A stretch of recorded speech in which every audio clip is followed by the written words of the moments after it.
Welcome back to the channel, guys, and today we're going to be using the Molino NaldonIi flour. It's an absolutely fantastic flour made with 100% Italian grains, and it produced this fantastic looking pizza. Just look at that.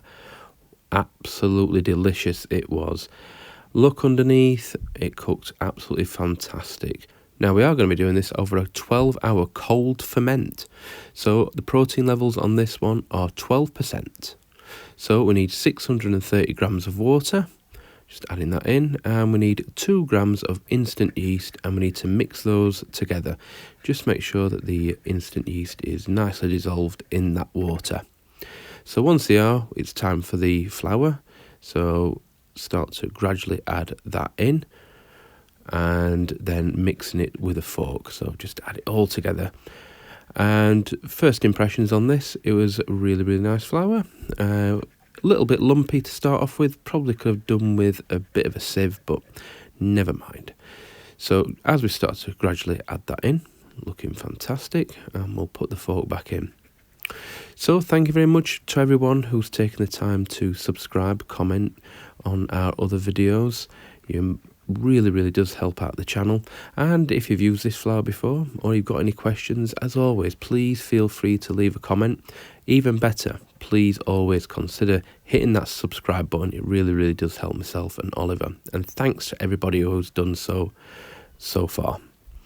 So just continue to add in the flour, and as you can see, it's just starting to nicely build up, looking fantastic. So as I said, we're going to be using a cold ferment today, and we're going to be using quite a few more flours that require cold fermenting over the next few videos. So as again, hit the subscribe button and you'll not miss any of the notifications when we upload those videos. So just continue to add it in, and you can see that it's starting to come away from the mixing bowl now, which is always a good sign that we're getting ready to start to want to knead that flour. So I'm just going to add a little touch of flour on the top. I'm going to put the bowl to one side, and I'm going to pour out some flour onto the work surface. Now I'm going to keep a little bit in the bag because I want to be able to scrape out the bowl in a second. So pour that dough onto that flour. That just stops it from sticking to the work surface. And then once we've done that, just take that off the fork. And now I want to just use a little bit of that flour to scrape out the bowl. So that's the last of the flour, and I'm just using that just to rub it around, and you'll see in a second how clean the bowl becomes. So pour that remaining stuff onto the dough mix, and now we need to mix and knead for around about 10 minutes. Now we're going to do something slightly different as well here, because in a second, so we're going to add in the salt. We're not going to let this rest. We're going to get the salt in, and then we're going to pop it straight in the fridge for that 12 hours. But as you can see here, it really was a nice flour. It does start to stick a little bit in a second, and you'll see those pictures in a sec. We'll go to the overhead camera shot in a second. But to get it to get going again, it's just a simple case of just rolling it forward and giving it a tap on the work surface. That's where I tend to find works really well when your pizza dough sticks to the work surface. So just keep working at it, and you'll see me in a second here, just keep rolling it backwards and forwards. That does seem to work. If that doesn't work, you can use a little bit of oil. If that doesn't work, simply let the pizza dough rest, and it will come to, and you'll be able to then continue kneading it. But just don't get frustrated, just be patient. So as you can see, it's now come unstuck, and we're now starting to get that gluten. So let's start to add in the 25 grams of salt, and just keep mixing away. Looking fantastic. We'll just pour the rest in there, and just making sure that we're getting everything. Just a little bit more sticking there, just seeing it, but again, in the main, it's not sticking at all to the work surface. So the NaldonIi pizza flour is really good. Really would recommend this if you're making pizza for the first time, and also if you're experienced, and you're looking for something different to Caputo. Again, really would recommend giving this one a go. So adding in that last of the salt, just spilt a little bit there, just wipe it up, and you'll notice in a minute it's time to start to shape that into the tight dough ball, and that means only one thing, that we'll get that mixing bowl back and we'll pop it in there. So look at that, really nice and smooth. So here's the mixing bowl, we'll pop that in on with the shower cap, And then we'll just show you that a little bit close up. Look at that. That looks pretty good to me. So off we go to the fridge, and we'll pop that in for 12 hours. So we'll pop that into the fridge. Fridge is about 3 to 4 degrees, if anybody's asking. So after 12 hours, there we go. We'll take that out, and then we'll pop it on the side. And we need to let it rest for about 3 hours. It's really important to get it back up to room temperature. So after 3 hours, let's have a look what we've got. And it's risen a little bit. It's certainly doubled in size. And we'll give that a stretch out. There you go. And you can see there's plenty of strength in there, plenty of gluten. So it's definitely ready for balling up and making some nice pizza balls. So pizza ball time. I'm using the Semolina flour from Caputo with this. That's just on hand. Just helps with the shaping of the pizza ball. So 230 grams per pizza ball. Got the scales ready. Not very sticky at all. Now just take that little bit off.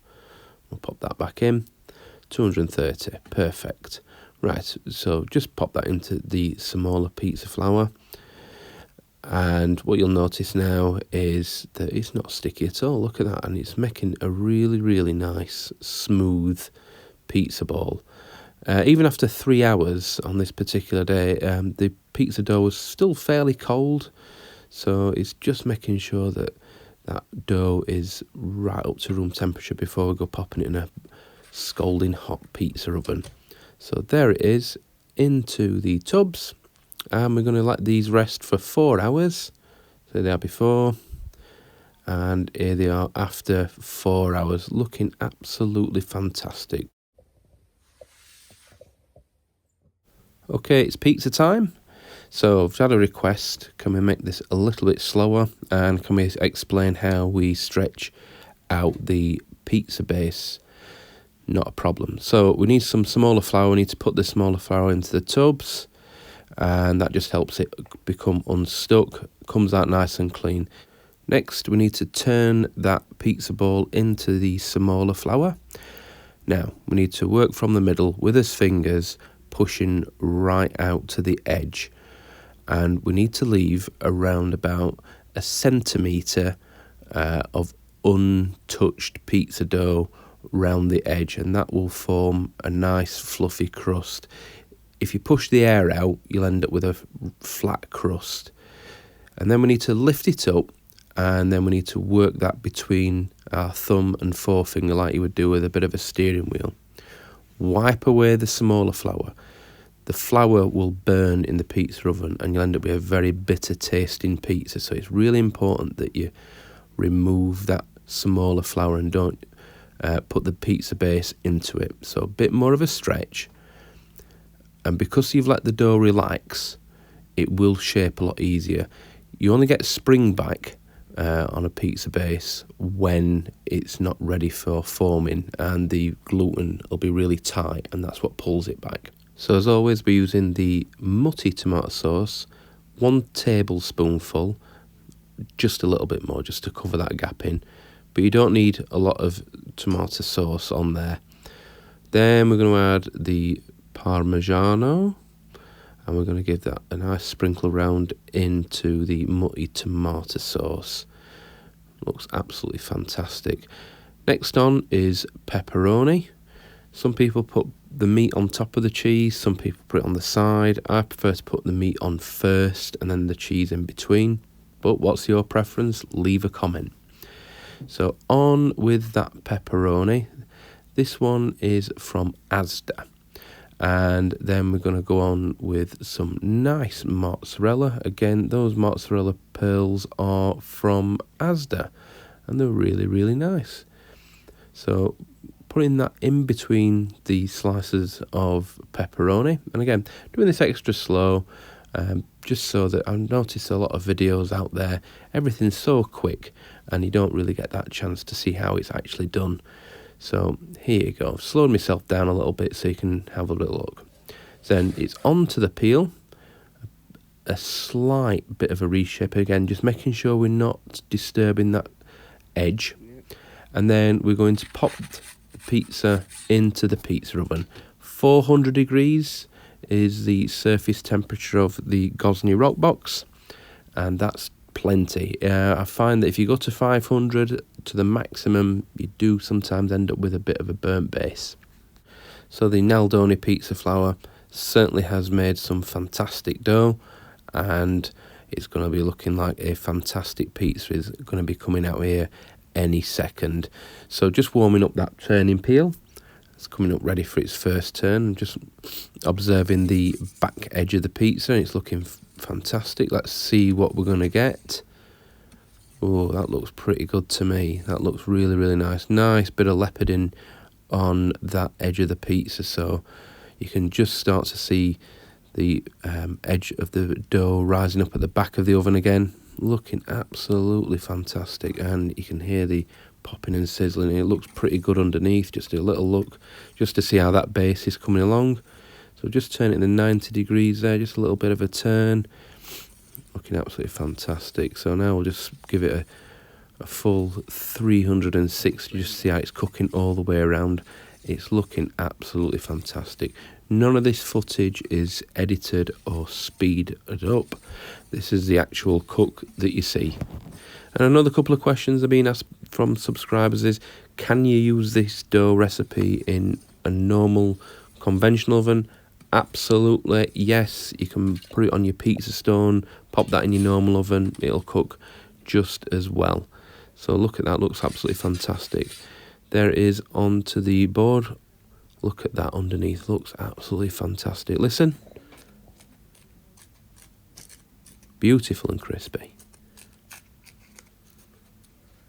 Wow, absolutely brilliant. So yeah, if you like this one, hit that like button. Let's open it up. Yep, looks absolutely amazing. Yes, please leave me a comment, let me know what you think to this pizza. Looks absolutely fantastic. Look at that. Yep, I'm absolutely impressed with the NALDONI pizza flour. Really, really good. I think we need to do a comparison with the 100% Grani Italiani from Caputo. Looks brilliant. It tasted fantastic, the pizza, by the way. It really was a great result. So please consider subscribing. It really does help us out. And all I can say is thanks for watching, and bye for now.